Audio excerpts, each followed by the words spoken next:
এখন আমরা রয়েছি কদমচের একটা হোমস্টেতে। আর আমাদের রুম থেকে বাইরের ভিউটা কেমন লাগছে তোমাদেরকে সেটা একটুখানি দেখাই। এসো।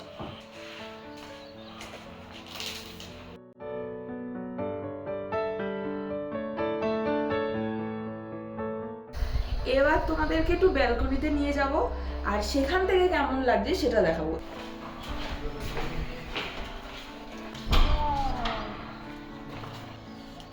আসো আসো, ভিউ দেখো, দেখো কত সুন্দর।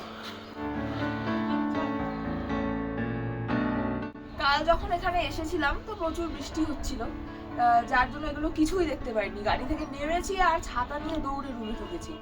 এবার আজকে সকালবেলা উঠে এত সুন্দর রোদ দেখে কি যে ভালো লাগছে। যদিও এখনো সকালে চাটা পাইনি, চাটা হাতে ধরে এখানটায় দাঁড়িয়ে দাঁড়িয়ে যখন চাটা খাবো না, সে একটা আলাদাই ফিলিংস। বাড়ি গেলে তো এসব কিছুই হবে না।